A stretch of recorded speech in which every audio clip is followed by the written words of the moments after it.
Boys and girls, આજે આપણે unit 2 માં જઈએ છીએ. યુનિટ 1 ગઈકાલે પૂરું કર્યું. I hope you will do exercise. નામ છે ડેન્ટલ હેલ્થ, દાંતનું આરોગ્ય. હવે દાંત આપણા મોઢામાં છે અને હસીએ ત્યારે કોકને દેખાડીએ, બાકી એ ખબર નથી જમવા બેસીએ ત્યારે આપણે ચાવવાનું હોય છે, જેમ તેમ પચડ પચડ કરી અને પેટમાં જવા દઈએ છીએ. સૌ પ્રથમ તો ડેન્ટલ દાંત છે એ આપણા શરીરના અગત્યના પાર્ટ છે. આપણા ખોરાકને જે દળવાનો છે, ચાવીને નાના ટુકડામાં રૂપાંતરિત કરવાનો છે, એનું કામ છે દાંત. દાંત દ્વારા કરીએ છીએ. વધારે સમજાવું એ પહેલા સ્પેલિંગ આપણે લઈ લેશું, કારણ કે સ્પેલિંગ પાકા થઈ જાય પછી જ આપણે આગળ એક્સરસાઇઝમાં અને પાર્ટ એક્સપ્લેનેશનમાં જશું. તો સૌપ્રથમ હું એ સ્પેલિંગ આપું છું, એને આપણે જોઈ લઈએ. તો વિદ્યાર્થી મિત્રો, આપણે પેલા સ્પેલિંગ જોશું. પહેલો સ્પેલિંગ છે શિવર. શિવર એટલે ખૂબ તીવ્ર, ગંભીર જેને કહેવાય. ઇમ્પોસિબલ, અશક્ય. અનબેરેબલ, સહન ન થઈ શકે તેવું, મતલબ અસહ્ય. Dentist, દાંતના doctor. કોમ્પેટન્ટ, હોશિયાર, સામર્થ્યવાળું. ટેરિબલ, ભયાનક. વાઇડ, પહોળું. પ્રોબ, સાધન. આમાં ડોક્ટરનું છે એટલે તપાસવાનું સાધન. સ્પોટ, ડાઘો. કેવિટી, પોલાણ, ખાડો પડી જાય, દાંતમાં જે ખાડો પડી જાય ને આપણને, એને કેવિટી કહેવાય. સ્ટાર્ટલ, આશ્ચર્યચકિત, ભાવે તાકી રહેવું છે એને કહેવાય, પણ આમાં આશ્ચર્યચકિત આપેલું છે. To prescribe, prescribe, doctor prescribe કરે દવા આપણને, આ વાપરવા, અમુક દવા વાપરવા કહેવું. ટુ સબસાઇડ, સબસાઇડ, ઓછું થવું. ફર્ધર, આગળનું. ટ્રીટમેન્ટ, ઉપચાર. પોસિબલ, શક્ય. સબસ્ટેન્સ, વિશિષ્ટ પ્રકારનો પદાર્થ. ફિલર, દાંતમાં કાનું પડી ગયું છે એમાં ભરવાનું, આપણે એમ કે સિમેન્ટ ભરાવી, ચાંદી ભરાવી, બરાબર ને, પણ એક પદાર્થ હોય છે. પેશન્ટ, દર્દી. ટુ સ્પેર, ફાજલ પાડવું. સ્પેર આપણે કહે ને, ફાળવવું. સ્વીટ્સ, મીઠાઈ, બરફી, પેંડા વગેરે. રેગ્યુલરલી, નિયમિત રીતે. ટાઇની, ખૂબ નાનું અથવા ઝીણું. ટુ શેડ, ખરી પડવું. ફંક્શન, કાર્ય. જો, જડવું. ક્લાસમેટ, સહઅધ્યાયી. ફ્રેક્ચર, બટકી ગયેલું, તૂટી ગયેલું, આપણે એમ કહીએ ને મને પગમાં ફ્રેક્ચર આવ્યું. ટુ કન્સલ્ટ, સલાહ લેવી, બતાવવું જેને કહેવાય. ટુ એક્ઝામાઇન, તપાસવું. Two suggest, સૂચવવું. રિસ્ટોરેશન, સમૂહ કરવું, સુધારવું. મટીરિયલ, પદાર્થ કે દ્રવ્ય. અનઇવન, ઊંચું નીચું, આઘું પાછું. ટુકડો, સ્ટક, ચોટી ગયેલું. દાંતમાં આપણે જે પદાર્થ ખાધો હોય, ખોરાક ખાધો હોય, નાના નાના કણ ચોટી જાય છે. ગમ લાઈન, પેઢા આપણે કહેવાય, ગમ લાઈન કહેવાય છે, પેઢાની રોડ. જેન્ટલ, હળવે હળવે હાથે. સ્ટ્રોક, ધીમે રહીને હાથ ફેરવવો. રીઝન, કારણ. રિક્વાયરમેન્ટ, જરૂરિયાત. ડેન્ટલ, દાંતને લગતું, આપણી પાઠના ટાઇટલમાં જ આપ્યું છે. હાઇજીન, આરોગ્ય. સરફેસ, સપાટી બહારનો ભાગ. સ્પેસ, જગ્યા. જમ્સ, જંતુ. ફૂડ પાર્ટિકલ્સ, ખાદ્ય પદાર્થના નાના ટુકડા. ઇવેન્ચ્યુઅલી, આખરે, પરિણામે. ટુ ડિસ્ટ્રોય, નાશ કરવું. ઇનેમલ કોટિંગ, દાંત પરનું પડ, આપણા જે સફેદ સફેદ દાંત દેખાય ને, એ સફેદ પદાર્થ જે છે ઇનેમલ છે, એનું કોટિંગ કરેલું છે, ઉપર ચોપડાયેલો છે, આવેલો પદાર્થ છે, ઇનેમલ કોટિંગ કહે છે આપણે, દાંત પરનું પડ. કન્સ્ટ્રક્શન, રચના, બનાવટ જેને કહેવાય. લાયર, આમ તો LAYER, લેયર, લેયર એટલે પડ. અપરમોસ્ટ સૌથી ઉપરનું, સ્લાઇટલી બહુ થોડું જરા, ઇનરમોસ્ટ સૌથી અંદરનું, ટુ એક્ઝિસ્ટ અસ્તિત્વમાં હોવું, પરમેનન્ટ કાયમી કાયમીદાર, એમ્બ્રાસ્ડ સંકોચ શરમ, એડવાઇસ સલાહ, ફિઝિકલ શારીરિક, ડિફોર્મિટી શારીરિક ખોડ, સોલ્યુશન ઉકેલ, એલાઇનમેન્ટ એક લીટી હારમાં મૂકવું, વેલ્યુબલ કિંમતી, ટુ એડવાન્સ પ્રગતિ કરવી, ટોપિક વિષય અને ગાઈડન્સ માર્ગદર્શન.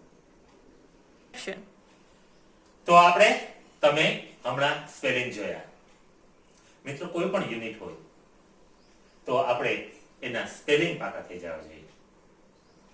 યુનિટ 1 માં પણ મેં સૂચના આપી હતી કે સ્પેલિંગ 1 કે 2 વખત લખીને પાકા કરો. આમ તો 5 વખત લખવા જોઈએ, પણ હું તમને 1 કે 2 વખત લખીને મોઢે પાકા કરવાનું કહું છું. સ્પેલિંગ પાકા હશે તો યુનિટ સમજવામાં તમને બહુ મજા આવશે. આશા રાખું છું કે તમે સ્પેલિંગ બરાબર પાકા કરી લેશો એટલે એક્સરસાઇઝ કરવામાં તમને કઈ તકલીફ ના પડે. હવે એક્સપ્લેનેશન યુનિટ 2 ડેન્ટલ હેલ્થ, દાંતનું આરોગ્ય. દાંત બોખા થઈ ગયા હોય, વિચાર કલ્પના કરો તમે. કઈ ખાવું હોય તો ઓલો પોપટ ખાતો આમ સાઈડમાં એમ ખાવું પડે આપણે. હે, દાંત છે તો બધો ખોરાક આપણે માટે સ્વાદિષ્ટ છે, દરેક વસ્તુ ખાઈ શકીએ છીએ. પણ દાંત ન હોય, આપણા દાદા દાદી બિચારા દાંત પડી ગયા હોય ના, તો એને ખાતા કેટલી વાર લાગે છે કોઈ પણ વસ્તુ. અને કડક વસ્તુ તો એને ખાવાની ઈચ્છા હોય છતાં પણ ના પાડી દે છે. તો આ દાંતનું આરોગ્ય ખાલી માત્ર તમને અભ્યાસક્રમમાં પાઠ છે એટલા માટે નહીં, પણ તમે તમારા દાંતની યોગ્ય જાળવણી કરો એટલા માટે થઈ ને તમને આ યુનિટ આપવામાં આવેલું છે તમારા અભ્યાસક્રમમાં. માત્ર પરીક્ષા આપવાની છે 9માંની એટલે આપણે આ કરીએ છીએ એ માટે નહીં. આપણે આને જીવનમાં ઉતારવાનું છે. દાંતનું આરોગ્ય આપણે જાળવવાનું છે. તો કઈ રીતે જાળવશું? ડોક્ટર સાહેબ સલાહ પણ આપે છે એની અંદર. તો આપણે સરસ મજાનું યુનિટ 2 સ્ટાર્ટ કરીએ છીએ. સોનિયા નામની તમારા જેવડી એક છોકરી છે 9મા ધોરણમાં ભણતી. દાંત બહુ દુખે છે. દાઢ કહીએ ને આપણે, દાંત દુખતી હોય, આગળ દુખતા હોય, પાછળ દુખતા હોય, આપણે કે દાંત દુખે છે, પણ એ દાંત દુખે છે. તમારે જેમ આઈસ્ક્રીમ ચોકલેટ ખાવાની બહુ શોખીન છે અને એની દાંતની જાળવણી ન કરીએ, કહેવામાં આવે છે કે આઈસ્ક્રીમ કે ચોકલેટ તમે જ્યારે પણ ખાઓ બ્રશ વડે તમારે દાંતને સાફ કરવા જોઈએ. સોનિયા કરતી નથી, પછી ડોક્ટર પાસે જવું પડે છે અને ડોક્ટર સાથે જે વાતચીત થાય છે, પેલું, સોનિયા હેડ એ સિવર ટૂથએક. સોનિયાને ખૂબ જ દાંતનો દુખાવો હતો. She could not eat anything nor could she go to school. હવે દાંત દુખતો, દાંતનો દુખાવો બહુ ભયંકર હોય. ખાલી કહેવામાં સહેલું લાગે દાંત દુખે છે, પણ જેને દાંત દુખ્યો હોય અને ડોક્ટર પાસે જવું પડે, એને તમે પૂછો. અને આમાંય દાંતના ડોક્ટરના દવાખાને આપણે જાય એટલે ત્યાં બધા જે પેશન્ટ હોય ને આમ પકડી બેઠા હોય અને એના મોઢા જોયા આપણે તો એટલા બધા એ લોકો ગમગીન હોય, કારણ કે દુખાવો અસહ્ય હોય. તો દાંતના દુખાવાના કારણે she could not eat anything, કાંઈ પણ ખાઈ શકતી નહીં. nor could she go to school. હવે સખત દુખતું હોય, શાળાએ તો ક્યાંથી જઈ શકે? studying at home was also impossible due to pain. ઘરે રહીને અભ્યાસ કરવો દુખાવાને કારણે અશક્ય હતો. she was not able to sleep also. એ દુખાવો એટલો બધો તીવ્ર હતો, એટલો શિવર હતો, ઊંઘી પણ ન શકતી. કારણ કે ઊંઘવા જાય હબાકા આવે, દુખાવો થાય તરત એક હબાકો આવે, માણસ બેઠું થઈ જાય. સોનિયા, ઓ માં ઇટ્સ અનબેરેબલ, રાગ પાડી જાય છે. ઓ માં, આ તો સહન ન થઈ શકે એવું છે. We must visit a dentist, said her uncle અશોકભાઈ. એના અંકલ જે અશોકભાઈ છે એમ કહે છે કે ભાઈ આટલો બધો તને દુખાવો હોય સોનિયા, ડોક્ટર પાસે જવું જ જોઈએ.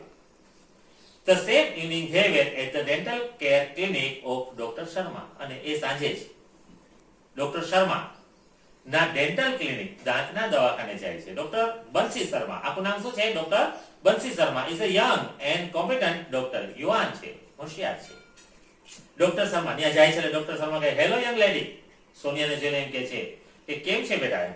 What is the matter with you? શું થયું છે તને? આમ સ્વાભાવિક છે, આપણે ડોક્ટર પાસે જઈએ એટલે પેલા આપણે તો આવું અમારા જેવા થઈ ગયા હોય, આમ દુખતું હોય, તાવ આવ્યો અને ડોક્ટર પૂછે શું થાય છે?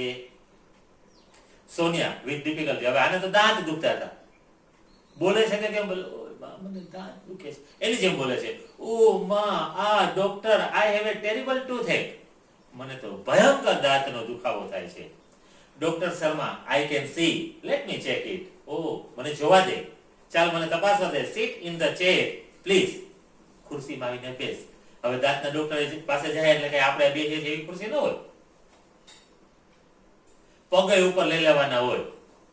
અને એ તો આખા આપણે 3 પાર્ટમાં વહેંચાયેલી હોય. માથું અલગ જગ્યાએ રાખવાની જગ્યા અલગ હોય, પીઠ રાખવાની અલગ જગ્યા હોય, ને પગ રાખવાની અલગ જગ્યા હોય. જો આપને બુકમાં આપેલું છે, બુક તમારી પાસે છે જ, કે કેવી રીતે એ ચેર હોય છે. જો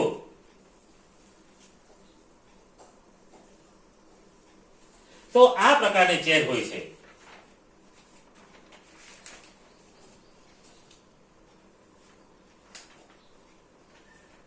હવે ચેર ઉપર બેસાડે છે.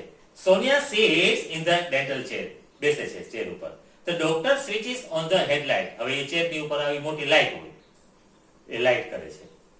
Doctor sir, now open your mouth and say ah. હવે આ બોલો ને તમે. ડોક્ટરે બેસાડી ચેર ઉપર, ઉપરથી લાઈટ ચાલુ કરી અને આ એમ બોલો. તમે આ બોલો એટલે તમારું મોઢું આ એમ પોળું થઈ જાય. ડોક્ટરને જોવું હોય અંદર, બરાબર ને. કોઈ લોકો હસતા ન હોય, એનો ફોટો પાડવો હોય, આપણે કે હસો ને તો એમ મોઢું રાખીને બેઠા હોય, તો એને આપણે એમ કહે ચીઝ બોલો. શું કહેવાય? ચીઝ. તો એ ન હસતા હોય તો એમ એનો મોઢાનો ભાવ કેવો આવે? ચીઝ. ચીઝ આખું લંબાવીને બોલો એટલે હસવા લાગે, એવો મોઢાનો આકાર થઈ જાય. સોનિયા ઓપનિંગ હર માઉથ એ લિટલ બીટ સ્લોલી. ધીમે ધીમે સોનિયા પોતાનું મોઢું ખોલે છે. એમાં એને ખૂબ દુખાવો થાય છે. સોરી ડોક્ટર, ઓ માં એમ બોલી જાય છે. I can't open my mouth any wider than this. આનાથી વધારે હવે હું મારું મોઢું ખોલી શકીશ નહીં. Doctor Sharma, that's okay. Moving the mouth mirror and the probe in Sonia's mouth. એક નાનકડો અરીસો, માઉથ મિરર જેને કહેવાય, એ અંદર જવા દે. એ ડોક્ટર માથું નાખીને અંદર ન મોઢું વિચારે આટલું ખોલે, એમાં એટલે સાઈડના દાંત છે ત્યાં શું છે જોઈ શકે. I see a black spot on one of your premolars. તારી એક દાઢ છે એમાં મને કાળો દાગ દેખાય છે. There some to be a cavity there. અને ત્યાં એક ખાડો થઈ ગયો છે. અશોકભાઈ સ્ટાર્ટલ, આશ્ચર્યચકિત થઈ જાય છે. એના અંકલ જે અશોકભાઈ છે, એ કેવિટી, દાંતમાં ખાડો પડી ગયો છે. ડોક્ટર સમય, yes A cavity and a quite a big one. હા, અને ખાડો પાછો નાનો નથી. I am prescribing some medicine today. આજે તો તમને કેટલીક દવા લખી દઉં છું. The pain will subside by tomorrow. આવતીકાલે દુખાવો ઓછો થઈ જશે. Only then the further treatments possible. દુખાવો ઓછો થઈ જાય ને પછી જ આગળની સારવાર શક્ય બને. બાકી તો દુખાવાને કારણે સોજો હોય અને દુખાવો હોય, ડોક્ટર જરાક મદદ થાય તો રાડ પડી જતી હોય, એટલે પેલા કે દુખાવો બંધ થઈ જશે પછી આગળની સારવાર શરૂ થશે. Can you come back tomorrow? આવતીકાલે તમે પાછા આવશો? અશોકભાઈ says, અશોકભાઈ કહે છે, I will be out of station tomorrow. આવતીકાલે તો મારે બહાર ગામ જવાનું છે. આઉટ ઓફ સ્ટેશન મતલબ આ ગામ છોડીને બીજે ગામ જવાનું છે, બહાર ગામ જવાનું છે. Doctor Sharma, well, Sonia can come alone. She is a brave girl. એટલે ડોક્ટર શર્મા કહે, સોનિયા એકલી આવશે, બહાદુર છોકરી છે. Sonia, yes doctor, I will have to. Sonia કહે છે, હા ડોક્ટર સાહેબ, મારે આવવું જ પડશે, કારણ કે આ દુખાવો, આ દાંતનું દર્દ કઢાવવું હોય તો આવ્યા વગર છૂટકો નથી. જ્યારે ફરજિયાત કરવું પડતું હોય ત્યારે હેવ ટુ વાક્યમાં પ્રયોગ થાય છે. ગ્રામરની એક્સરસાઇઝમાં હું તમારે કરાવીશ. I play cricket. I have to play cricket. હું ક્રિકેટ રમું છું. I play cricket. પણ મારે ક્રિકેટ રમવું પડ્યું. હું તો જાતો તો મને બધાએ ધરાર રમાડ્યો. I have to play cricket. બરાબર? તો હેવ ટુ, હેઝ ટુ અને હેડ ટુ નો પ્રયોગ આપણે ગ્રામરમાં આવશે ત્યારે કરાવીશ. આ વાક્યમાં આવ્યું, યાદ રાખજો. હવે એ દિવસ પૂરો થયો. Okay, have a good day.